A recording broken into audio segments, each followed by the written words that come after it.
오늘 성탄절이라고 교회 다니는 사람들이나 다니지 않는 사람들이나 이 성탄절이 주는 그 독특한 분위기를 느끼려고 많이 합니다. 교회에서도 나의 죄값을 대신해서 십자가에 죽으시고 나를 영원한 생명을 주시기 위해서 오신 그 예수님, 하나님의 아들 예수 그리스도에게 축하한다 이렇게 하면서 예수님 나심을 축하해요. 막 박수를 쳐요. 그리고 케이크를 잘라요. 아까 변집사님 파리바게트에서 케이크를 사기 위해서 투썸이랬죠. 투썸에서 케이크 사기 위한 줄이 길게 늘어서 있더라 라는 얘기를 오셔서 하시더라고요. 네, 교회에서도 초 하나 이렇게 꽂아놓고 이렇게 케이크를 자르더라고요. 글자로 2020 이렇게 해가지고는 케이크를. 죄송합니다만 솔직히 저의 욱하는 마음으로는 생각이 있는 건가 하는 생각이 저는 듭니다. 나의 죄값을 십자가에 못 박혀 죽는 고통으로 대신 치르시려고 오셨거든요. 근데 그 대상인 내가 예수님에게 축하해요 이렇게 박수를 쳐요. 나 대신 죽으려고 오셔서 참 축하합니다. 이게 맞는 일일까? 케이크 딱 해놓고 예수님 잘 오셨어요. 이게 맞는 일일까? 하는 생각이 참 듭니다. 아무리 생각해도 이건 뭔가 정상적이지 않는 기분을 느끼려고 하는 것 아니겠는가 이런 생각이 들어서 우리 한빛 성도들은 축하한다는 말보다 감사합니다 라는 말을 정말 깊이 생각해 주시기를 여러분께 부탁드렸습니다. 여러분, 어이없게도 예수님이 정말 이 세상에 나셨으면 오늘 나셨다고 한다면 그렇지 않지만요. 오늘 나셨다고 한다면 정말 중요한 건 내일부터가 아니겠습니까? 하나님의 아들이 이 세상에 오셨으니 이 세상에 어떤 일이 일어날 것인가 해서 예수님을 향한 관심이 사실은 내일부터 예수님께 집중되어야 될 텐데 세상 보십시오. 내일은 아마 성탄 분위기는 온데간데 없어져 버리고 피곤함만 남는 날이 될 것입니다. 여러분, 우리 한빛교회 가족들은 진정한 감사를 드리면서 영원한 생명의 가치를 깊이 생각하는 성탄절이 되기를 주님의 이름으로 축원합니다. 오늘은 그런 의미에서 우리가 익숙하게 들었던 예수님의 탄생에 대한 의미, 이것보다 마리아의 믿음과 순종 쪽으로 말씀의 포인트를 잡아서 죽음으로 잉태한 삶이란 제목으로 성탄 메시지를 여러분들과 함께 나누고자 합니다. 여러분, 우리가 예수를 믿고 보니까 알게 된 사실이 정말 많습니다. 천국이 있음을 알았습니다. 그리고 지옥이 있음을 알았어요. 예수님의 십자가 대속의 은혜가 있음을 알았습니다. 하나님이란 신이 있다는 것을 알았습니다. 여러분, 반면에 사탄이 있고 영원한 지옥의 형벌이라는 것이 있다는 것을 진짜로 알았습니다. 여러분, 이게 존재한다고 정말로 내가 인식했다면 영원한 지옥의 형벌을 벗어나서 천국의 영생에 들어가는 것에 온통 관심이 집중되는 건 여러분 너무나 당연한 일이라고 할 수 있을 것입니다. 어떻게 사는 것이 영원한 천국에 들어가는 삶인가? 여기에 온통 관심이 집중되는 게 당연합니다. 여러분, 영원이라는 게 시간의 개념인지를 알 수는 없지만 우리가 이해하는 영원이라는 개념과 우리의 살아가는 시간을 한번 비교해 보세요. 이건 비교 자체가 불가능한 것 아니겠습니까? 눈 깜짝할 사이보다 짧은 것이 이 세상에서 우리의 삶입니다. 그 삶을 통해서 영혼의 삶이 결정된다면 여러분 이 짧은 시간에 내가 영혼을 위해서 무엇을 준비하며 살아야 되겠는가? 이건 우리에게 너무나 당연한 삶의 태도라고 해야 될 것입니다. 여러분 우리는 내가 죄인임을 진정으로 깨닫고 예수님께서 나를 대신해서 죽어주셨음을 진정으로 믿는 사람이 영생을 얻게 된다는 것을 알고 있습니다. 그것을 믿으면 나에게 성령님이 임하셔서 순간순간 천국의 영생의 삶을 살아가는 삶이 시작된다는 것입니다. 내 육체의 본능적인 욕망을 충족시키기 위해서 살아가지 않고 나를 지으시고 구원하신 하나님과의 사랑의 관계 속에서 살아갈 수 있게 된다는 것이죠. 여러분 예수님을 제대로 믿는 사람, 즉 거듭난 사람은 오늘 우리가 모인 것처럼 하나님을 예배하고 내 마음에 깨달아진 하나님의 말씀에 순종하며 살아가게 됩니다. 옛날 본능적인 육체적 만족을 따라 살던 내가 사도 바울의 표현에 의하면 예수님을 진정으로 믿고 성령 충만을 받는 순간 죽어버린다는 것입니다. 그래서 새롭게 거듭난 자아로 살아가는 삶이 시작된다는 것이죠. 여러분 이건 우리도 알고 있지만 인간적으로 참 힘든 일입니다. 내 육체의 욕망은요, 육체 안에 새겨진 본능이거든요. 여러분 그렇기 때문에 자연스럽습니다. 우리에게 저절로 행동되고 저절로 생각되고 저절로 말해진다는 것이죠. 맛있는 거 먹고 싶고 좋은 옷 입고 싶고 내가 하고 싶은 대로 살고 싶은 욕망, 다른 사람에게 자랑하고 싶고 다른 사람 위에서 그를 내 마음대로 지배하려는 지배의 욕망, 너무나 자연스러운 본능적인 욕망이에요. 그 모든 것이 잘못되었다고 얘기할 것 같으면 죽으란 소리입니까? 이렇게 얘기하실 분이 계실지도 모르겠습니다. 그 얘기가 아니라요, 우리가 깨달아야 될 것이 우리의 육체 안에 새겨진 본성적인 이 죄성, 이거 안에는요 나의 주인이 나라는 개념이 새겨져 있다는 것입니다. 나의 주인은 나다. 인간은 본래 자신을 위해서 자기가 주인 되어서 홀로 살아가는 존재로 만들어지지 않았습니다. 하나님은 인간을 만들 때 하나님과의 사랑의 관계를 위해서 살아가도록 만들었어요. 하나님과 더불어 살아야 해요. 냉정하게 얘기하면 내가 아니라 하나님을 위해서 살아가는 존재로 지음받은 거예요. 여러분, 근데 인간은 선악과를 따먹고 하나님을 떠났습니다. 왜요? 자기 자신을 위해서 살아가고 싶어서요. 내 만족을 위해서 살아가고 싶어서요. 하나님을 위해 존재하는 존재가 되기 싫어서요. 여러분, 그 결과 그 죄성이 우리를 지배하는 본성이 된 것입니다. 그 죄성에 지배받는 인간 모두는 하나님을 예배하려고 하지 않습니다. 즉 하나님을 사랑하려고 하지 않는 거예요. 다른 사람도 역시 사랑하지 않습니다. 모두 다 경쟁자로 보지요. 그러기에 더 많은 돈과 힘을 소유해서 다른 사람이 나를 위하여 존재할 때 만족합니다. 남녀 만나가지고 혹은 가족끼리 사랑, 그건 조건 없는 사랑 아니겠습니까? 이렇게 말씀하실지도 모릅니다. 하지만 정말 그런지 한번 깊이 생각해 보실래요? 저도 아이를 키워봤습니다마는 아이들이 어느 순간 자기만의 인생을 위해서 자기 뜻대로 행동할 때 그것이 내 눈에 어긋나면은요, 내가 불편해져요. 아이가 아이이기 때문에 자기 생각을 가지고 자기 뜻대로 움직이는 게 당연한데도 불구하고 내 뜻대로 움직여줄 때에 내가 만족한단 말입니다.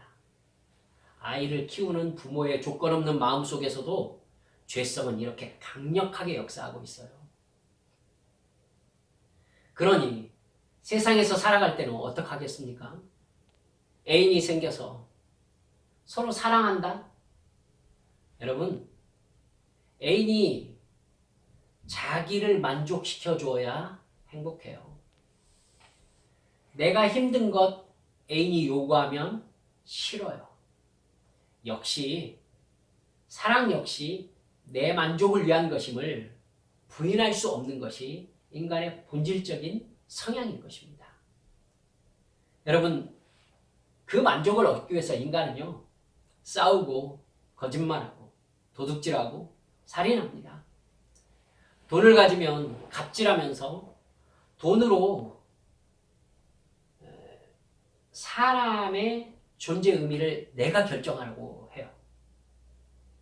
내가 시키는 일을 그 사람이 하게 만들면서 돈을 지불한다고 생각하니까 그 사람에게 여러분 내가 원하는 것을 시키는 것이 당연하다고 생각합니다. 이게 돈이 가지는 힘이죠. 그 사람의 존재 의미를 내가 정하려고 하는 것입니다. 돈을 통해서, 힘을 통해서. 여러분 지금 제가 말씀드린 이 모든 것이 무엇이 된 것처럼 느끼고 있습니까? 사람은 본질적으로 하나님이 되려 한 욕망을 태초부터 지금까지 포기한 적이 단 한순간도 없는 겁니다. 자기가 하나님을 위하여 존재하는 존재인데도 불구하고 그걸 거절하고 다른 존재가 자기를 위하여 존재하게 만들려는, 자기가 하나님 되려는 그러한 욕망을 버리지 못하고 있는 거예요. 이런 인간의 총체적인 의식구조와 행동 방식이 하나님을 떠난 증거이며 죄다. 이것이 바로 성경의 가르침입니다. 그 육체적 본능이 이끄는 대로 살면 결국 죄의 값으로 인간은 영원한 지옥의 형벌을 받게 되는 운명에 처해 있다. 이게 성경의 가르침이라고요. 따라서 예수님을 진정으로 믿고 거듭난 삶을 살지 않으면은 여러분 모든 인간은 숫자를 막론하고 영원한 지옥의 형벌을 받게 됩니다. 주님은 우리에게 이것을 분명하게 말씀해 주고 계십니다. 이걸 믿는지 믿지 않는지는 우리들의 자유일 수 있지만은 결과는 결코 우리의 자유가 아닐 것입니다. 여러분 그렇기 때문에 성경이 우리가 이 세상에서 사는 삶의 정체를 뭐라고 얘기하고 있느냐면 바로 영원한 세상, 영원한 세상을 향한 준비 단계다. 이렇게 우리에게 가르쳐주고 있는 것이에요. 근데 사람들은 대부분 심지어 예수 믿는 사람들조차 그런 마음으로 지금이라는 현재를 살지 않습니다. 여러분 하나님의 말씀대로 그 말씀이 정해준 정체성대로 살아가기가 어렵습니다. 사실은. 육체가 죽어버렸다면 간단한 일일 것입니다. 하지만 죄의 욕망을 본성적으로 가지고 있는 이 본능에 새겨진 육체가 살아있는데 새롭게 거듭난 영적인 자아로 살아야 된다는 것이죠. 예수를 믿음으로 본능에 이끌리는 육적인 자아가 죽고 새로운 영적 자아로 거듭나서 하나님의 영이신 성령님이 깨닫게 하시는 말씀에 순종하는 존재로 살아가야 된다는 것이죠. 보이는 육신의 욕망을 따라 살던 옛 자아가 죽어버리고 새롭게 거듭나서 보이지 않는 영적인 목표를 위해서 살아가게 되었다라고 우리에게 이렇게 가르쳐 주십니다. 여러분, 이 두 가지 정체성은 동시에 존재할 수가 없습니다. 육적인 욕망에 의해서 지배받는 옛사람의 정체성과 생명의 성령의 법으로 거듭나서 천국 백성으로 하나님의 자녀로 살아가는 거듭난 삶, 이것은 동시에 존재하지 못해요. 천국과 지옥이 동시에 존재하지 못하는 것과 똑같아요. 여러분, 육적인 사람과 영적인 성향은 서로 반대적 성격을 가진 다른 인간이에요. 둘 사이에 어떠한 자아로 내 정체성을 결정할 것인가. 즉, 이 둘 중에 무엇을 진짜 나로 결정할 것인가를 내가 선택해야 되는 거예요. 여러분, 이게 믿음을 선택할 것인가? 아니면 불신앙을 선택할 것인가? 이 선택입니다. 머리로는 여기를 알고 있는데 삶으로는 이렇게 살고 있다. 여러분, 이 사람이 제일 힘들게 살고 있는 사람이에요. 제일 고통스러워요, 이게. 머리로는 이렇게 살아야 된다는 걸 알고 있는데 몸으로는 이렇게 살고 있는 사람. 머리로는 내가 하나님의 백성이라는 인식을 가지고 있는데 육으로는 세상에 속한 욕망대로 살고 있는 사람. 이 사람은 이렇게 살아도 너무너무 힘들죠. 이 자아가 계속해서 힘들게 할 거예요. 여기서 살면은요, 눈은 여기에 가 있어요. 너무너무 힘든 거예요. 사랑하는 여러분들, 이 둘 사이에 어떤 게 진짜 나인가를 내가 결정하고 그 결정에 대해서 책임을 져야 됩니다. 이 과정에서 예수님께서 가장 중요하게 사용하는 단어가 무엇입니까? 믿음입니다. 믿음이 뭔지 아시겠죠? 거듭난 삶을 선택하는 것입니다. 그러지 않으면 영원한 멸망을 받게 될 것이다. 단호한 예수님의 말씀이십니다. 이 결정이 어떤 결정이고 어떤 결과를 가져오는지를 오늘 성경 말씀이 우리에게 얘기해 주고 있어요. 오늘 읽은 성경 말씀에 마리아라는 여성이 나옵니다. 별다른 설명 없이 이 여성에게 느닷없이 천사 가브리엘이 나타났다는 것입니다. 30절 말씀을 보면 마리아여 무서워하지 말라 네가 하나님께 은혜를 입었느니라 이렇게 가브리엘이 얘기합니다. 안 무서울 사람이 없을 것 같은데 여러분 천사가 나타나서 은혜를 입었다니까 참 좋습니다. 근데 여러분 그 은혜라는 것이 참 기가 막힙니다. 31절에 보면 보라 내가 잉태하여 아들을 낳으리니 그 이름을 예수라 하라 이렇게 말씀합니다. 그 뒤에 천사가 이 아들이 어떤 아들인지 길게 설명합니다. 근데 마리아는 이미 그 말을 들을 여유가 없었던 것 같아요.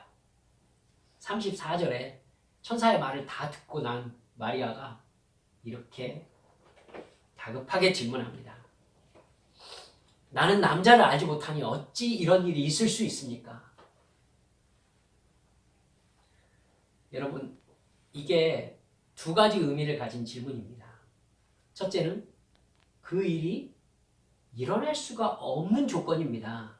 이 이야기입니다. 마리아는 결혼하지 않은 처녀입니다. 약혼만 했어요. 이제 정혼이라고 하잖아요. 약혼만 했어요. 그런데 대뜸 아들을 낳을 것이라고요.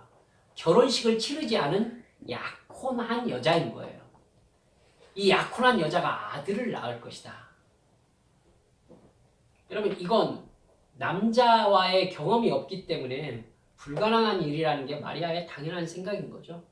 이거에 대해서 천사가 너무나 간단하게 설명합니다. 성령님이 너에게 임하실 것이다. 그리고 하나님의 능력이 너를 덮어서 아이가 생길 것인데 하나님에게는 불가능한 것이 없다. 사실 진짜 마리아가 묻고 싶었던 것은 두 번째 얘기일 것입니다. 여러분 두 번째 마리아가 어떤 의미로 물어본 거냐면요. 남자를 알지 못한 채로 제가 아이를 낳는다면 저는 어떻게 된다는 얘기입니까? 이것입니다. 여러분 근데 천사의 말 속에서는요. 마리아의 이 두 번째 의문에 대해서는 한마디도 대답하고 있지 않습니다. 사실 두 번째가 더 큰일 아닙니까? 여러분 성령님이 임하셔서 하나님의 능력으로 아들이 생기게 해서 아들을 낳게 해주시겠다. 여러분 그 어떤 과정인지 사실은 마리아가 그거에 대해서 얘기해 준 대로 알겠습니까? 아들이 혹 생긴다면 그 아들에 대해서 책임지는 건 하나님입니다. 그건 하나님이 알아서 하실 일이에요. 근데 문제는 정말 중요한 문제가 자기가 남자 없이 배가 불러서 아이를 낳아야 되는 것. 여러분 자기가 처녀인데 아들을 낳는다는 게 이게 더 큰 문제인 겁니다. 지금 자기가 약혼한 상태죠. 나사렛이라는 동네 사람들이 모두 다 알고 있습니다. 모두 다 알고 있어요. 여러분 마리아의 문제가 여러분, 자기가 결혼식을 올리기 전에 지금 아이를 낳는다라는 데 있는 겁니다. 어떻게 해결해야 되겠어요? 누가복음 2장 5절을 보면요, 이렇게 나와요. 첫 번째 성탄, 예수님께서 이제 이 세상에 날 때, 난 날에 대한 기사가 나오는데요. 5절에 보면 그 약혼한 마리아와 함께 호적하러 올라가니 마리아가 이미 잉태하였더라. 이름 발생했어요. 우리들이 잘 알다시피 여관에 머물 곳이 없어서 외양간에서 아이를 낳을 수밖에 없었는데 약혼한 마리아와 같이 동행했다라고 말하는 걸 보니까 지금 결혼식이 올려지지 않은 거예요. 결혼식이 올려지지 않았어요. 약혼만 하고. 근데 아이를 낳으려고 지금 마구간으로 들어간 겁니다. 여러분, 마리아가 천사에게 통보를 받았을 때 두려워하지 말라고 했지만 사실 정말 두려운 일인 거죠. 나사렛 사람들이 결혼식을 하지 않은 자신이 약혼자 요셉이 아이가 아닌 아이를 낳는다는 것, 마을 사람들이 어떻게 받아들일까요? 설명을 해야 되겠죠. 천사가 나타났는데 하나님의 아들이 남자 없이 생긴다고 했어. 그래서 얘가 지금 하나님의 아들이야. 어떻게 될까요? 간음죄에다가 신성모독죄까지 아마 둘 다 돌로 처형을 당하는 것이 마땅한 죄가 되는 것입니다. 여러분, 더구나 마리아의 고민 하나 더 생각나시죠? 여러분, 요셉에게는 어떻게 설명하죠? 다른 일도 아니고 자기 여자가 자기 아이가 아닌 아이를 임신해가지고 배가 불러오고 있어요. 근데 마리아가 자기 남편 요셉에게 이 이야기 설명했을까요? 안 했을까요? 아마 할 수밖에 없었을 겁니다. 이 아이가 하나님의 아들이야. 그럼 요셉이 어떻게 생각해야 될까요? 이걸. 이 아이가 하나님의 아들이라면. 봐요. 얼마나 힘든 일이냐고요, 이게. 마태복음 1장 18절, 19절을 보면 이렇게 나옵니다. 예수 그리스도의 태어나심은 이러하다. 그의 어머니 마리아가 요셉과 약혼하고 나서 같이 살기 전에 마리아가 성령으로 잉태한 사실이 드러났다. 마리아의 남편 요셉은 의로운 사람이라서 약혼자에게 부끄러움을 주지 않으려고 가만히 파혼하려 하였다. 요셉이 맨 처음에 이 일이 어떻게 벌어진 일인지에 대해서 지금 마리아가 부정한 일을 저질렀구나라고 맨 처음에 생각했다는 걸 알 수 있습니다. 요셉이 가만히 파혼하려 한 것만으로도 인격이 훌륭한 사람인 거죠. 물론 그 뒤로 바로 요셉의 꿈에 천사가 나타나서 어떻게 된 일인지 차근차근 설명합니다. 그래서 요셉이 이해를 해요. 여러분, 천사가 꿈에 나타나지 않았으면 그 어느 누구도 요셉을 설득시킬 수가 혹은 이해시킬 수가 없었을 것입니다. 여러분, 그럼 마리아는요, 요셉의 꿈에 천사가 나타나서 자초지종을 설명해 줄 거라고 알고 있었을까요? 알고 있었을까요? 아니죠. 천사의 통보를 받을 때에 마리아는 나사렛 사람들과 요셉에게 자기에게 일어난 일을 설명할 방법을 아무것도 가지고 있지 못했어요. 여러분, 근데 천사가 지금 마리아의 대답을 기대하면서 앞에 서 있는 거예요. 마리아가 대답할 수 있는 경우의 수가 두 가지 있죠. 뭐죠? 두 대답 사이에 선택해야 하잖아요. 첫 번째 무엇입니까? 말도 안 되는 비상식적인 얘기잖아요. 안 됩니다. 결혼도 하지 않은 내가 아이를 낳다니요. 저를 가늠한 여자로 만들 생각이십니까? 이게 아주 상식적인 얘기입니다. 아주 상식적인 얘기. 그죠? 이 상식을 벗어나면요, 그때 당시 이스라엘에서는 처형이라는 법이 집행될 수 있었어요. 그렇기 때문에 이건 상식을 넘어서 하나님의 뜻에 비추어 봐도 맞는 얘기라고요. 안 됩니다. 지금 저는 약혼했고 아무런 남자를 알지 못하는 상황인데 제가 가늠한 여자로 죽는 것을 지금 보고 싶으신 겁니까?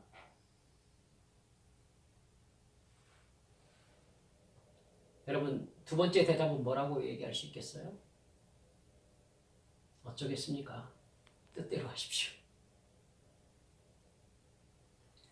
근데요, 마리아는 정말 두려워하지 않고 오늘 우리가 읽은 성경 말씀 38절에서 주의 여종이오니 말씀대로 내게 이루어지이다 이렇게 얘기합니다. 이렇게 시적인 표현 말고 새 번역으로는 이렇게 나옵니다. 보십시오. 나는 주님의 여종입니다. 당신의 말씀대로 나에게 이루어지기를 바랍니다. 여러분, 우리가 깊이 생각해 보고 싶은 포인트가 이것입니다. 마리아는 이 순간요,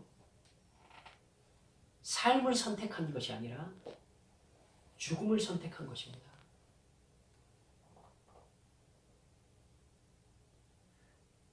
이 일의 결과는요, 너무나 자명해요. 누구나 알 수 있어요. 애들도 안다니까요. 결혼식을 올리지 않은 여자가 배가 불러오고 있으면요, 이건 감당할 수가 없어요. 지금 앞으로 벌어질 일이 무슨 일이 벌어질 것인지 마리아는 여성이기 때문에 본능적으로 알고 있었을 거예요. 와, 내가 결혼하지 않은 채 지금 배가 불러온다는 얘기인데 앞으로 지금 어떻게 된다는 얘기인가? 그 결과에 대해서 마리아가 모르겠어요? 근데 보십시오. 저는 주님의 여종입니다. 말씀하신 대로 나에게 이루어지기를 원합니다. 무엇을 선택한 것입니까? 죽음을 선택한 것입니다. 여러분, 마리아의 현재 시점으로서는요, 삶이 아니에요, 이건. 하나님의 뜻에 자기 목숨이 지금 바쳐진 겁니다. 이후에 자기 인생에 폭풍이 일어날 수 있음을 알고 있어요. 근데도 하나님이 말씀하시는 새로운 자아가 되기로 결단한 거예요. 이게 믿음입니다. 믿음이란 처음에 말씀드렸듯이 옛 자아의 죽음입니다. 새로운 자아로 거듭나는 것입니다. 새로운 자아와 옛 자아는 함께 존재할 수 없습니다.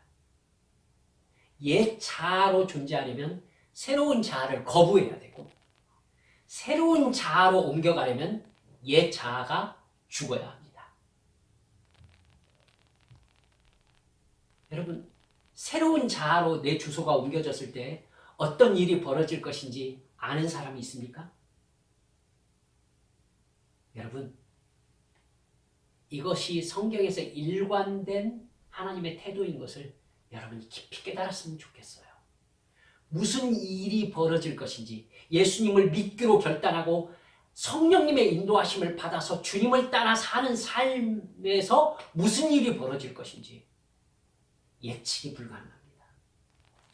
옛 자아를 통해서 육신의 욕망이 이끄는 대로 나의 만족을 위해서 살아가는 삶은 예측이 가능합니다. 그렇기 때문에 이 자아에서는 성공학의 원리가 적용이 돼요. 이렇게 하면 이렇게 된다. 하늘은 스스로 돕는 자를 돕는다. 노력은 배신하는 자를 노력하는 자를 배신하지 않는다. 맞습니까? 예. 여러분, 이렇게 예측과 그 어떤 데이터가 나와 있어요. 새로운 자아에는 그게 없어요. 여러분, 이 증거가 맨 처음 믿음의 사람에게서 이미 나타났었어요. 왜 하나님께서 아브라함에게 어디로 가라라고 얘기하지 않으셨을까요? 아브라함아, 너의 본토 친척 아비 집을 떠나 내가 너에게 지시할 땅으로 가라. 아브라함도 무슨 일이 벌어질지 모른 채 오늘 해야 될 행동만 지시받은 거예요. 이게 예수님께 의지된, 성령께 의지된 하나님의 자녀의 삶의 정체성이에요. 근데 이 본성으로 이 삶을 판단하면요, 되게 불안해요. 예측 불가능하니까. 예측할 수가 없으니까. 어떻게 해야 될지 결과를 알 수 없으니까. 이 행동의 결과에 대해서 아는 바가 없으니까. 그렇기 때문에 주님은요, 무엇이라고 표현할 수밖에 없었느냐면 믿음이다 라고 얘기할 수밖에 없었던 거예요. 하나님을 믿는 거예요. 어떤 일이 벌어질 것을 믿는 것이 아니라 하나님을 믿는 거예요. 내 길을 인도하실 하나님께 붙잡히기로 결정하는 거예요.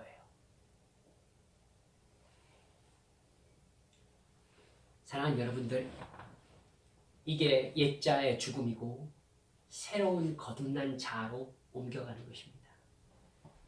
하나님은 새로운 자아가 어떤 자아다라고 말씀하시면서 그 자아로 거듭나라고 하시고 우리에게 대답을 기다리십니다. 마리아는 육체를 입고 이 세상에 오시는 하나님의 아들을 키우는 어머니가 되어야 했습니다. 말도 되지 않는 상황을 안고 있는 이야기였죠. 그러나 마리아는 자기의 옛 자아를 죽이고 새로운 자아로 옮겨가기로 결단합니다. 즉, 옛 자아의 죽음을 선택합니다. 하나님의 말씀을 믿기로 결정합니다.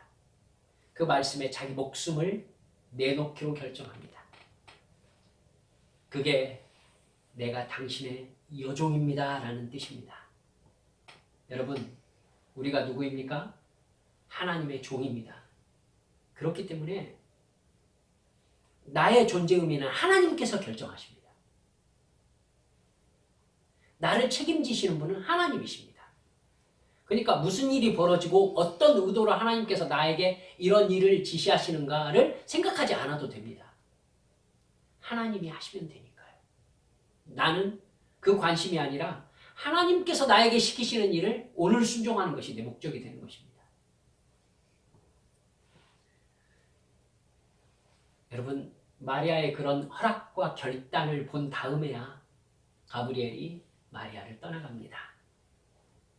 여러분, 마리아의 친척인 엘리사벳을 마리아가 그 다음에 바로 찾아가거든요. 천사가 네 친척 엘리사벳이 아이를 가졌다. 아이를 가질 수 없을 만큼 늙은 사람이라고 하지 않았느냐. 이미 6개월째다. 이렇게 얘기합니다. 여러분, 그래서 세례 요한과 예수님과 6개월 차이가 나는 것입니다. 여러분, 이 엘리사벳에게 마리아가 이렇게 뱃속에 아이를 안고 이렇게 찾아갔을 때, 그러니까 나중에 세례 요한이 될 아이죠. 세례 요한이 엘리사벳의 뱃속에서 뜁니다. 저는 그 느낌이 어떤 느낌인지를 전혀 알 수 없습니다. 하지만 아이를 낳아본 우리 사랑하는 여성도님들 다 알고 계실 것입니다. 아이가 뱃속에서 뛴다는 게 무슨 의미인지. 기쁨으로 뛴다는 것이 엘리사벳에게 느껴졌어요. 세례 요한이 마리아의 뱃속에 있는 예수님에 대해서 영적인 감각을 이미 아이 때 가지고 있는 겁니다. 참 놀랍죠. 저는 45절에 엘리사벳이 마리아에게 한 이야기가 참 가슴에 와 닿습니다. 주께서 하신 말씀이 반드시 이루어지리라고 믿은 그 여자에게 복이 있도다. 아멘. 아멘. 하나님께서 하신 말씀이 반드시 이루어지리라고 믿은 그 여자에게 복이 있도다. 마리아여, 당신이 하나님의 말씀에 당신의 생명을 내어놓고 삶보다 죽음을 선택한 그것이 얼마나 복된 일인지 모릅니다. 엘리사벳은 우리에게 이렇게 얘기하고 싶지 않았을까요? 사랑하는 한빛 성도들이요, 당신들이 이 세상의 유익과 이 세상에서 예측 가능한 상황에 매여서 이 세상의 욕망을 성취시키려고 노력하고 그것을 이루는 것을 복으로 하는 그 삶의 방식을 버리고 그 옛자를 죽여버리고 도대체 앞이 예측되지 않는 하나님의 말씀에 하나님의 음성에 당신 자신들을 들여서 거듭난 새 자아로 살아가기로 작정한 당신들에게 복이 있습니다.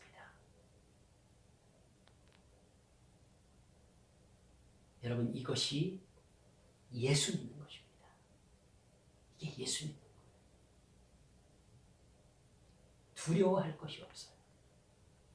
하나님께서 마리아를 통해서 하나님의 아들을 낳게 하시겠다는 말씀은 오직 하나님의 말씀으로 성취되었습니다. 여러분, 마리아가 그 뒤로 생명의 위협을 겪었는지 어쨌는지 성경은 아무 말씀도 할 필요가 없었어요. 여러분, 주님의 능력은 불가능한 것이 없어요. 여러분, 예수님께서 나중에 나사렛 회당에서 말씀을 전하시고 나사렛 사람들이 화가 나가지고 예수님을 데리고 절벽으로 끌고 갔던 거 여러분 기억하고 계시죠? 그 절벽 끝에서 예수님이 어떻게 하셨어요? 팍 하고 날아가셨어요?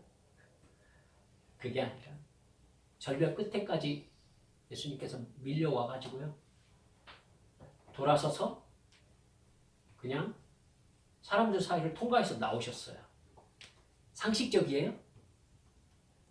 지금 예수님을 죽이려고 사람들이 예수님을 절벽 끝까지 데리고 와놓고 멍하게 서 있어요. 자기들이 왜 여기에 왔는지를 몰라요. 예수님은요, 당신들의 마음이 이것이군요 하고 돌아서서 그냥 쭉 나옵니다. 하나님은 능치 못하심이 없는 분이세요. 마리아가 아이가 배어서 간음의 시비를 받았느냐느니 아니면 요셉과 부부싸움을 했냐느니 저 여자는 죽어야 마땅하다느니 소송을 당했다느니 우리가 염려했거나 어떤 벌어질 만한 일들에 대해서 마리아가 상황에 처한 것이 성경에는 전혀 기록되어 있지 않아요. 하나님은 능치 못하심이 없기 때문이에요. 말씀을 맺어요. 예수님을 믿는다는 건 끊임없는 내 육체의 본성과의 싸움입니다. 그 싸움이 어려워요. 하지만 불가능하지 않아요. 성령님께서 나에게 오셔서 보혜사 곁에 계시면서 도와주시는 분, 성령님께서 천국과 영생과 지옥과 영원한 형벌에 대해서 우리에게 날이 갈수록 분명한 인식을 주고 계시기 때문입니다. 그래서 우리는 이렇게 생각하는 거예요. 당연해. 아니, 영원한 생명이야. 영원한 생명을 우리에게 주셨어. 그 생명대로 살아가는 게 너무나 당연해. 이 잠깐의 삶을 어떻게 살겠자고 여기를 포기한다고? 이런 바보 같은 투자가 어디가 있나? 여러분, 이 개념이 우리 한빛 성도들에게 날이 갈수록 뚜렷하게 자리를 잡는 거죠. 마리아에게 천사를 보내서 하나님의 뜻을 가르쳐 주셨듯이 우리에게 성경과 기도를 통해서 성령님의 감동하심으로 하나님의 뜻을 가르쳐주고 계시기 때문에 그래요. 그리고 우리에게 육체의 죽음을 실제로 적용하는 삶을 살아갈 수 있도록 성령님이 힘과 능력을 우리에게 공급해주고 계시기 때문에. 그래서 주님께서 뭐라고 하셨어요? 믿는 자에게는 능치 못할 일이 없느니라. 여러분, 성탄절에 생일 축하할 일이 아니라고 말씀드렸습니다. 오늘날 내가 예수님을 믿고 따른다는 것도요, 마리아와 같이 죽음을 각오하는 결단과 실천으로만 우리에게 여러분 실제적인 것으로 느껴집니다. 기도해 보셔서 성령 충만 받으시고 하나님의 뜻에 대해서 알게 되시고, 여러분 이게 이래도 되나 싶은데 해보고 해봤더니 내가 상상하고 예측하지 못했던 하나님의 인도하심이 증명되고, 여러분 이게 하나님과 사랑의 경험이 쌓여가는 것입니다. 이 삶으로 지금 성탄절 아침에 우리를 초대하고 계신 거예요. 사랑하는 여러분들, 그래서 마가복음 8장 34절 35절에서 예수님께서는 우리에게 이 세상에서의 삶을 이렇게 정확하게 정의하고 계십니다. 무리와 제자들을 불러 이르시되 누구든지 나를 따라오려거든 자기를 부인하고 자기 십자가를 지고 나를 따를 것이니라. 누구든지 자기 목숨을 구원하고자 하면 잃을 것이요 누구든지 나와 복음을 위하여 자기 목숨을 잃으면 구원하리라. 마리아가 주님의 말씀에 자기 목숨을 잃으니까 진짜 삶을 구원하게 된 것이죠. 오늘 성탄이 내 삶에 천국의 영생에 도착할 때까지 본능을 따르는 육체의 욕망을 죽이고 성령께서 깨닫게 하시는 하나님의 뜻에 순종하는 믿음의 삶을 살아야 되겠다, 이렇게 결단하는 우리 성탄의 아침이 모두 되시길 우리 주 예수님의 이름으로 축원합니다. 이 시간 주님 앞에 기도합시다.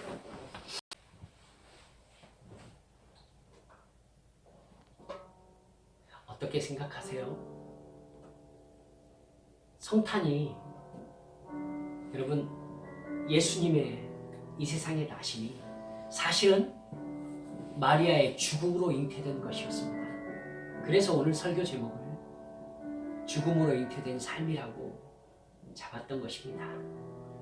여러분, 우리의 육체적 욕망의 죽임으로 우리는 무엇을 잉태하고 있습니까? 사랑과 희락과 화평과 오래 참음과 자비와 양성과 충성과 온유와 절제. 성령 충만으로 이러한 성령의 열매를 잉태하여 하나님의 살아계신 증거를 이 세상에 보여주는 주의 사람으로 살다 죽게 하여 주옵소서. 이 시간 주님 앞에 간절히 통성으로 기도하시겠습니다. 아버지 하나님, 아버지 하나님.